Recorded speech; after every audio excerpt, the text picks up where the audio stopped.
There's a problem with basic strength and hypertrophy training, especially for beginners. It's boring. Not boring in the sense that it isn't fun, but boring because there's not actually much to it.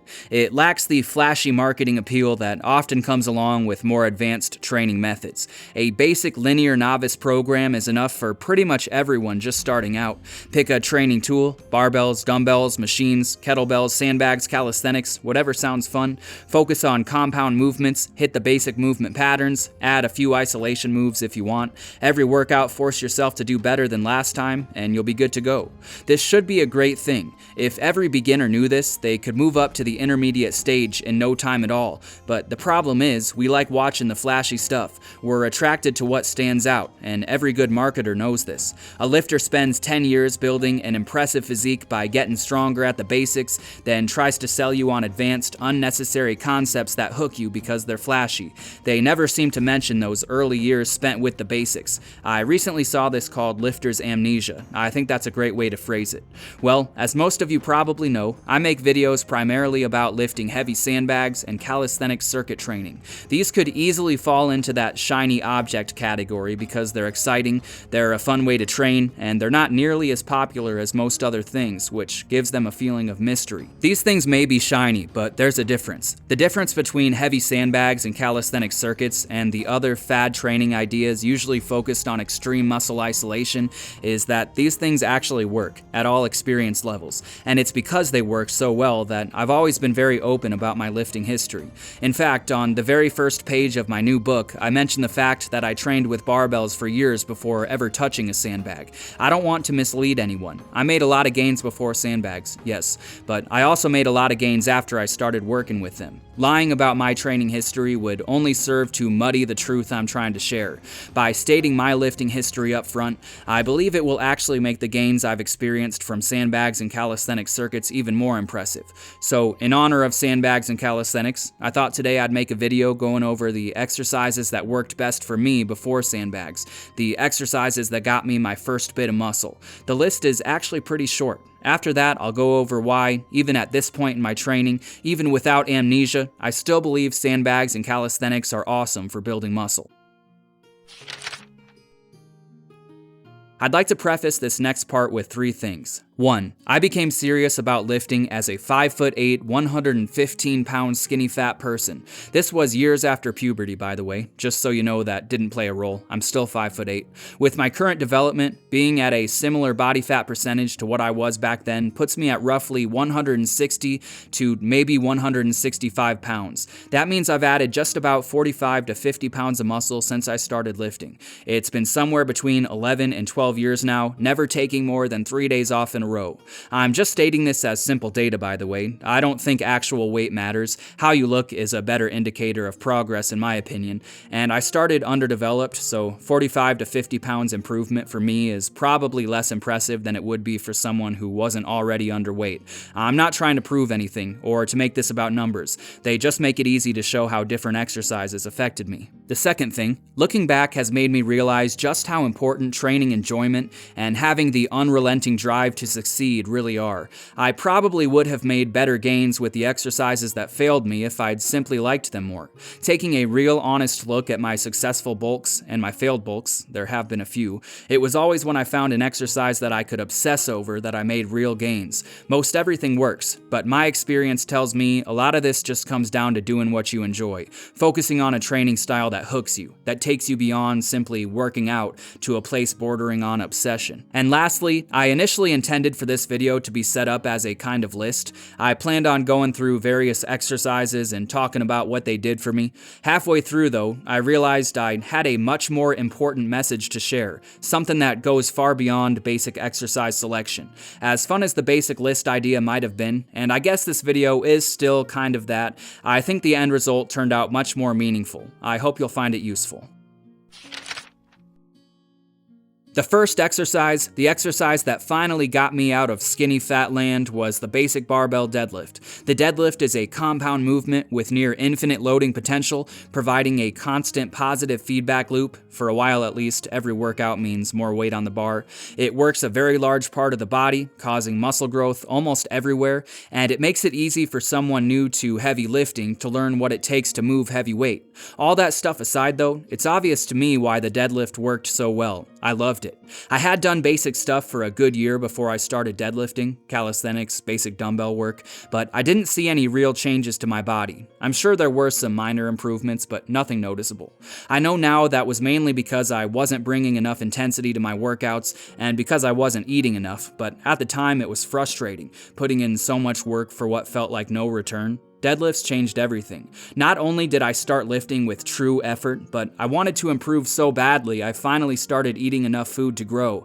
The bulks I went on over the next few years were extreme and completely unnecessary. I believe I made it up into the 150s multiple times, gaining something like 10 to 15 pounds a month, most of that being fat of course, but in the end it was all worth it. I trained hard and force-fed massive quantities of food, focused all my attention on deadlifting while doing some basic movements on the side, mainly with the intention of using them to improve my deadlift, and in the end, I was a changed person. I just came in consistently and got stronger. I knew nothing about periodization. I'd just watch cool lifting videos, turn on the loud music, get amped up, and do a bunch of heavy singles. After a few years, I ended up at a lean 135 pounds and deadlifted an easy 385 and got 405 to my knees and failed it. I should mention I was using mats because I was in an apartment, so the bar was about an inch or two off the ground.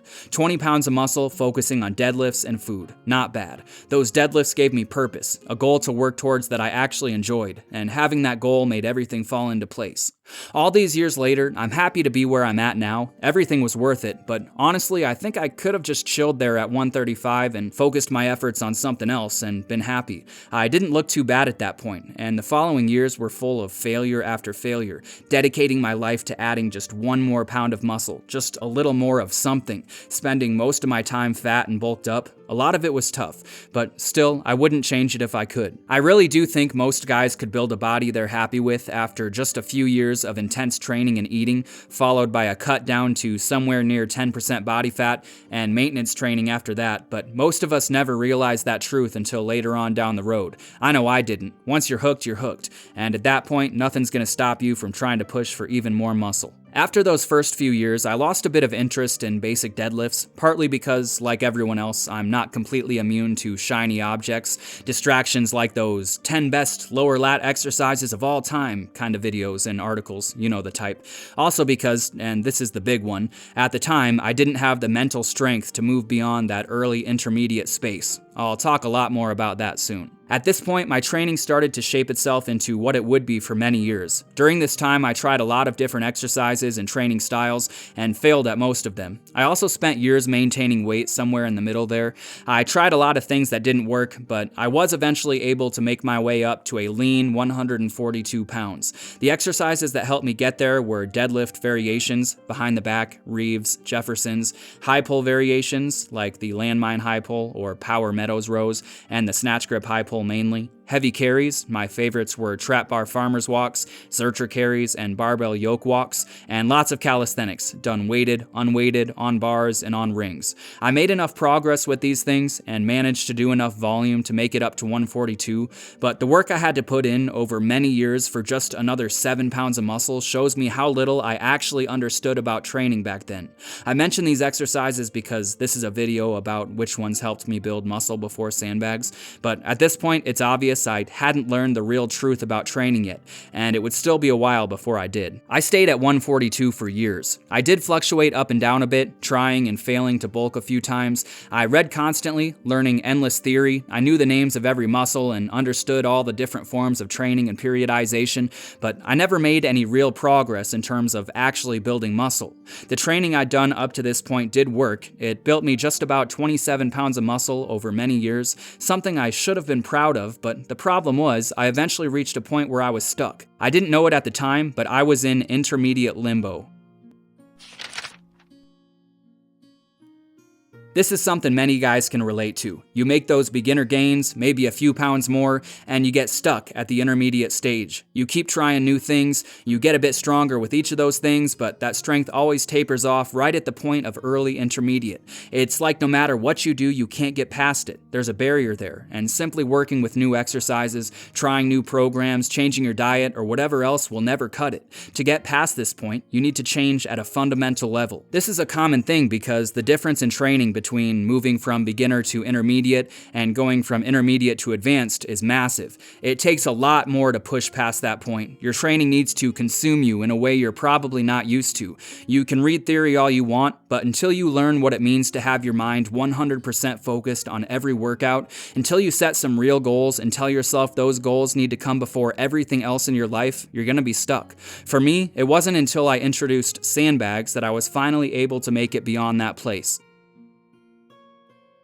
Here's where things get interesting. I eventually went on another long-term bulk, focusing mainly on stone and sandbag lifting, calisthenics, and barbell squat variations with some basic barbell exercises thrown in on the side. I stopped worrying so much about optimizing my program and doing everything by the book, and instead focused all my attention on improving. I was so obsessed with lifting stones and sandbags that I wasn't even aware of how hard I was pushing. I just wanted to get better. I wanted to lift heavier odd objects so bad, to throw them up onto my shoulder, to carry them further. I didn't even care about muscle anymore. I just wanted to get stronger, and that was exactly what I needed. At the end of that bulk, I cut down to a pretty lean 160 where I stayed for a while. After all those years, how was I able to add more muscle? Simple. The stones and sandbags consumed me. They were the kick I needed to get out of that intermediate lifter's purgatory. By no means was I the strongest guy around, but I became much stronger than I was, and I learned how to push myself with the effort level needed to build muscle after the beginner stage. If you've watched my other sandbag videos already, I apologize for repeating myself once again, but this is the true secret to heavy sandbag lifting. They are an all or nothing kind of training tool. You will reach the place where a weight feels forever heavy very early on, and at that point you have no choice but to attack your training with 100% laser focus and aggression. There is no getting around it. You have to give everything you have every single workout or you'll fail, plain and simple. The trick is, this is how it goes with barbell training too once you hit that intermediate stage, but with barbells, it's easy to get stuck, thinking you're improving when you aren't. Well, my conventional deadlift is stuck at 405, let's cut back the weight a bit and work on behind the back deadlifts for a while. Then you get that to 405 and decide to reset once again and work with Reeves deadlifts. You hit 300 and the gains stop being easy, so you move on to something else, and the cycle continues. You're probably at least somewhat aware you're doing it too, but justify the lack of progress by telling yourself something like, the work will add up eventually, or I showed up and put in the work and that's enough. Only you didn't put in the work. The work would be doing more than last time, and you just did the same thing you've been doing for years. Talking to myself here, by the way. This is how it goes with everything. Deadlift variations, moving from one machine to another, trying to get more out of less weight when the absolute load is already so low it doesn't matter, convincing yourself that curling 65 again after 10 years of lifting is okay because you're one of the smart guys who knows how to use good form and doesn't cheat. You can't do that stuff with sandbags. They're just brutal from the start. It doesn't matter if you're lifting 200 pounds or 300. The weight is gonna feel max effort either way, so you just keep going. Now fast forward to the last year of my training. I focused 100% on heavy sandbags and bodyweight calisthenics circuits and managed to recomp at 160. I fluctuated weight a bit. I very briefly made it up to 167 before going right back down, but I didn't go on a true long-term dedicated bulk or anything like that, and I just kept looking a little better every month. Anyone who watched my daily training video saw it happen. Somehow I was building muscle without bulking. I'd never managed that before. Becoming obsessed with sandbags and forcing myself to work consistently week after week with max effort weights led to an unintentional recomp. I would estimate I added at least 3 to maybe 5 pounds of muscle during the last year, just based on looks. Again, the exact numbers aren't what's important. What matters is that introducing sandbags into my training completely changed me. I'm currently working my way back up after an extreme cut where I got absolutely shredded, going all the way down to 150, but my strength continues to improve and I'm well on my way to reaching 160 again, leaner than I've ever been before. So yes, I built a lot of muscle with barbells, but heavy sandbag lifting gave me that push I needed to go beyond that forever early intermediate place. They held me accountable and made it very clear anytime I started to slip back into that losing mindset. With Sandbags, no longer will you be allowed to float from one thing to another, fooling yourself with the illusion that you're getting stronger when in reality you're never actually making it anywhere. Every brutal sandbag training session is a lesson in what it takes to move beyond the intermediate level. Could I have made it to the same place I am now with barbells alone? In terms of muscle, I might have made it pretty close if I knew what muscles to focus on and somehow learned what it truly meant to work towards heavy weights without sandbags, but the truth is I simply didn't have what it takes to push past where I was at with barbells. I tried for years and failed, over and over. I just wasn't good enough. You might be, but for me, heavy sandbag lifting was the way forward. In addition to sandbags, the calisthenics circuits have been invaluable as well. For anyone unfamiliar with the training style, a calisthenics circuit is simply a set number of reps completed as quickly as possible. For example, one of my favorite circuits is 55 reps each of pull-ups, dips, ab wheel rollouts, inverted rows, and pike push-ups. If it takes you 20 minutes to complete the circuit, next time you'll try to complete it in 19 minutes and 59 seconds or less. There are other ways to set up a circuit, by the way. That's just how I like to do it. Just as sandbags are unforgiving and keep you true to your word, racing the clock doesn't leave any room for guesswork either. You push yourself to complete that circuit faster than you did last time, or you're simply not improving. I hope that with this video, by sharing my training from before sandbags as well as after sandbags, it becomes clear that rather than my current training and the videos I make being nothing more than a product of lifting amnesia, they're actually a direct result of the success I've had over the last few years. If you're interested in learning more about how sandbags and calisthenics circuits come together to create the ultimate hybrid training program, making you strong like a strongman, yoked like a wrestler, and fit like a trail runner, I recently released a book and program called Sandbag Hypertrophy, the complete sandbag training manual. I'll have a link to the book on Amazon, as well as a link to the 25-minute video I made going over one of the basic programs from the book in the description below. I poured my heart and soul into this book, and I'm truly honored by all the positive feedback I've had about it. To those of you currently running the base program, keep me updated on how it's going for you. It's awesome hearing about all the progress you've been making. As always, thanks for watching, and I'll see you in the next one.